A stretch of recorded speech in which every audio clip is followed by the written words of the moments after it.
Hey guys, today I want to talk about what most expats are forgetting. Okay, we're not just talking about in budgets, but basically in everything. And this is just something that I see over here.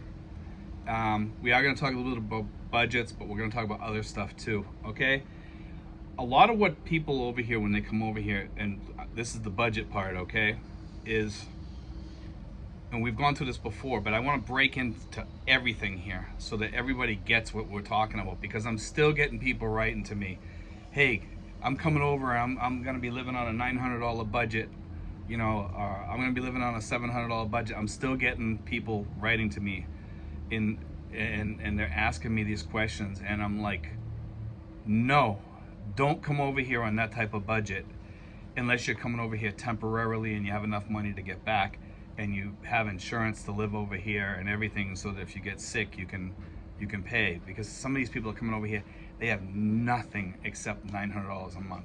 It's not the way to come over here. You're gonna fail. You're definitely gonna fail. You need to have some money in the bank for a ride home, for a ticket home, and to set up an apartment when you get home, and give yourself some time to get a job, etc. if you fail here. And people do fail here, okay? Excuse the cough, guys.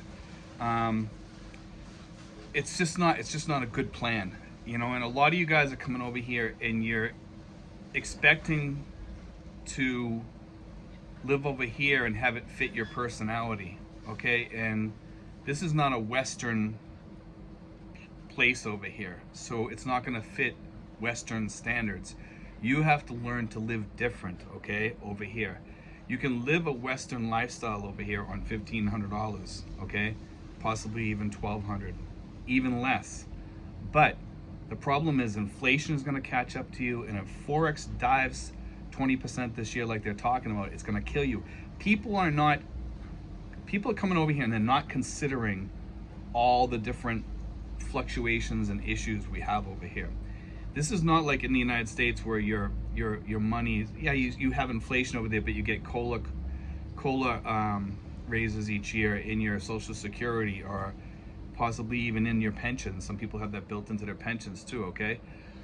So what happens is they come over here and they got their pension, okay, and it's keeping up with the cost of living back in the United States. But all of a sudden there's a Forex difference of 10 or 20%, or even 5% for that matter, and then you lost 3% with inflation, but you got the 3% back, but you lost the 5% because of a Forex difference, which is what happened this year. We lost about 5 or 10, I think about 8 to 10% this past year, okay? So I mean, granted that's not a lot, but this year here they're talking about 10 to 20% more. So for us, if you lose 30% of your income because of a Forex exchange thing, where when you go to exchange your dollars into pesos, you're getting less. That's killer, okay? That's one of the things that you guys aren't considering here. And you guys that are writing to me telling me, hey, I'm coming over on a $900 budget, I mean, you have to consider that. You have to. The other thing is that you guys aren't considering is the life insurance thing, okay? You need to have life insurance. God forbid you die over here. I mean, almost 95% of the people that are coming over here are retired, and they're coming over here. Now, if you're retired, you need life insurance, because if you die, who's going to bury you? Where's the money coming from? Unless you have enough cash aside when you get over here, and you get, so that you can take care of your girlfriend to, at least give her the money to bury you, and tell her what you want or whatever. Or if you don't want to be buried, you want to be cremated, it still has a cost associated with it, and they probably want to have a funeral for you and stuff too. So you have to have these costs ready in case something happens to you, and a lot of like, I see so many people come over here and they die, and then they leave all that mess for somebody else. I've seen it happen a few times already over here. And I've also seen people come over here and they get dementia, and the girlfriends dump them off at the hospital, and they take off. They don't even walk into the hospital. They just dump them off at the hospital, at the emergency room, and they tell them, walk in there, and usually the guy listens because, you know, and they say, oh, I'll wait out here, you go in there or whatever, and then they just take off, jump in the car and take off. And that's the end of them. It's happened. It's happened before. Okay, so it's this stuff happens here, and it's not fun to talk about, but this is the truth here. You know, I want you guys to get it, that it can be dangerous over here if you don't plan in advance. Okay, and I don't want this to be another thing of yelling at people, telling people basically, you know, you got to do this, you got to do that. I'm just trying to teach you. I really want you guys to learn that you have to have everything in this budget when you come over here. You know, and I'm not just talking your monthly budget. I'm talking about in your bank account, you know, your savings. You need, like I said, you need your emergency fund. You need your startup fund. You know, you need to have your insurance in place, your life insurance. You need to get your health insurance in place either before you come here or when you get here immediately. Okay, and that's just the way it is. You need to have this stuff in place. It has to be in place. Okay, really quick, because God forbid you get sick when you get over here. And some of these insurances, like I've told you guys, it takes a year for it to kick in. So you might have to, some travel insurances will cover you up to a year or 6 months or something like that. So that'll give you like a little bit of a free ride, and it's pretty inexpensive for some of these travel insurances. So you might want to look into this. And some of these credit cards give you a free travel insurance also. Okay, but look into that, guys, because you may want to think about, you know, getting that travel insurance or what have you to cover you, so that way there your any health consequences that come up are fully covered. The other thing that you guys aren't fitting in your budgets sometimes, and I see it when people come over here, because I've talked to people that got here and then they thought that you know, everything was going to be cheaper here, but some things are. For prescriptions, a lot of things are cheaper. You can go online to like Watson's and Mercury Drug. You can get drug costs on there, or you can give them a call from the States and just ask them, say, hey, listen, what does it cost for this here? And get the, you know, the cost, so you know what you're going to be paying for your insulin or your metformin or your heart pills or whatever. And these are things that sometimes people leave out of budgets, okay? And you need to put that in your budget also. And also, guys, don't forget, sometimes we get sick, and some of us might become diabetic, okay? We might develop a heart condition over here. Are you going to be able to cover those pills? You have to make sure that you have that in your insurance coverage. You know, you don't buy it after the fact, because then it's pre-existing. So you want to buy it before. So you start your insurance with that. And then sometimes when you reach a certain age in the insurance, you have to switch to a different insurance plan. I'm not sure if you have to wait another year for that or not. Okay, so these are things that you have to consider. That's why the emergency fund is key here. It's key. It's very important. I can't stress that enough. The other thing is keeping healthy, and that's part of your budget.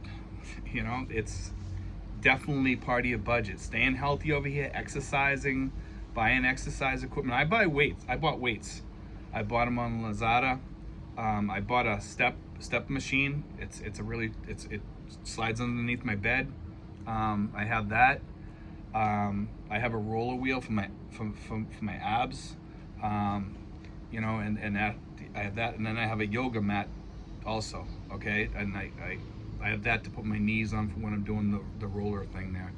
Okay, and I also use the yoga mat to do like sit-ups, things like that. But anyway, guys, like all this stuff has to be part of your budget. Or you join a gym. You can join a gym too. That's also a possibility. I mean, I use the gym sometimes. Occasionally I go over there, and that's okay. That's great, you know. But guys, you got to stay healthy, you know. And also consider your girlfriend and her kids, that they might need insurance too. They might need PhilHealth. And whatever PhilHealth doesn't pick up, are you going to pay for that out of your emergency fund? Because it's your family, you know. And kids get sick.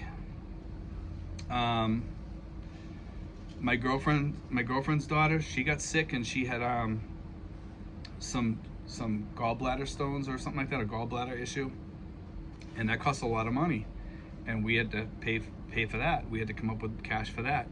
So that's something you have to consider also. It's not just your health, but it's other people's health. If your girlfriend has a kid or whatever, you know, and these are things to consider when you're coming over here. And also, some of you guys are talking about going back home once in a while. Is that in your budget? You know, it should be. It should be in your budget, you know, because, and also you're gonna have spending money when you go home. You know, how much are you gonna need for the taxi ride back to your house? Or is your family gonna pick you up? Are you gonna stay in a hotel? Are you gonna get a rent-a-car? You know, these are all things that a lot of people don't put in their budget. And then they come over here and it's like, oh wow, how do I get home now? What if I want to go visit my house? You know, what if I want to go visit back home and visit my family or something like that? That's, see, over here, guys, if you come here, for most people on the lower budgets, it's like pretty much if you come, you're here. You know, and you're probably not going to be going back that often if you're on the lower budgets. You're not going to be going back to visit family. And thankfully we have, you know, we have smartphones and we have these apps that we can talk to people all the way around the world. I mean, I talk face to face with my sister sometimes on FaceTime, you know, and it's great because we can see each other. I can see how she's doing. And if she was ever in the hospital, I could still talk to her pretty much face to face in the hospital, you know. I hope that never happens, but I mean, I'm saying if I wanted to, I could talk to my sister or friends or whatever. And that's the good thing about the phones of today is, you know, with the iPhone. That's why I recommend iPhones. I mean, you can do it on Messenger too if you have Facebook. I don't have Facebook, so that's out, you know. But anyway, I just want to, you know, touch on those things, guys, and staying healthy. Let me tell you something, is the biggest thing in the world over here. You need to stay healthy. A lot of you guys are coming over here. You're drinking, you're smoking. That's costs. You know, this is your chance to better your lifestyle. Okay? Your lifestyle changes should start taking place the minute the airplane touches on the tarmac in the Philippines. Start getting up in the morning, exercising. Start eating right. Eat healthier. Don't eat too many fried foods and salty foods over here. There's a lot of fried foods over here. There's a lot of salty foods. You know, start going out to the places, the market yourself, and pick up your own fruits, your own vegetables, and start living a healthier over here. Because now's your chance. It's like the way I looked at it when I landed on the tarmac over here was I left all that luggage back there, and I looked at it like this is my new life. You know, I can choose to mess it up again. You know, like, you know, eating unhealthy, things like that, because that's what I was doing in the United States, you know, and or change it. And I've decided that I'm going to change it. I'm actually going to go on that diet that I was telling you about, like with the low calorie diet to turn. I'm pre-diabetic, okay, and I want to turn that around. But my pre-diabetes is actually really good right now, okay. I'm below 100, okay, but I want it so that I don't have to take metformin. I still take metformin right now for my cholesterol because it helps with cholesterol too, and it also helps with uric acid. A lot of people don't know that, okay? But here's the thing. I want it so that I don't have to take any of that stuff. So I'm gonna go on that diet and change my life, okay? But it's also, over here, you have an opportunity to change the way your mood, you know, start living happier, guys, you know? Start changing your lifestyle as far as the way you look at your family. Tell your family you love them. I mean, these people here, these are the most loving people in the world. The Filipino people really are. They are the most loving people in the world. When you tell them that you love them, they eat that up. Even the kids do. I tell my girlfriend's nieces and nephews that I love them a lot, because I do. And you know, they don't really have a dad in their life, and they call me dad. The whole family does. They all call me dad, and they treat me like I'm a father, you know, and I love them like a father, you know. And when they come over here, we're all really close, and I really appreciate that love that I've been accepted into this family. You know, we need to treat them as family and look out for them too. And I'm lucky that in my girlfriend's family, nobody really asked me for money. I helped them on my own when I saw that they had a need. You know, and I help them on my own because I have that. I'm lucky enough that I have income to be able to help people and stuff like that, and also save, you know. And I feel kind of blessed by that, the fact that God has given me that extra income, you know, and I'm thankful for that, you know, that I can help other people. But I get blessed too, because guess what? I have a family, you know, I have an awesome family over here, and they love me. They treat me good. They help me when I need help, you know. And you know, over here, let me tell you one thing, that if you come over here and you're lonely, if you take a family in over here and you help that family, they will love you so much. It's incredible. And if you're over here and you come over here alone, you're gonna be miserable, you know. And the best thing that you can do is have a family over here. And when you have a girlfriend or a wife over here, their family just kind of grabs you and takes you right in, and you become part of that if you want to be. You know, some people don't. They kind of seclude themselves, and I see some of these expats over here, and they think everybody's out to rip them off. And there are families like that, unfortunately. And you just got to put your foot down and say, you know, I can't help you, and they'll accept that after a while. And I don't think that they might get a little upset a little bit, but they're not going to shun you or anything like that because you can't help them. Just say, I don't have the money because I have things that I have to pay at home, or my budget's just too small, or whatever, you know. And if you want to help them, make sure it's within your budget, it's within your means.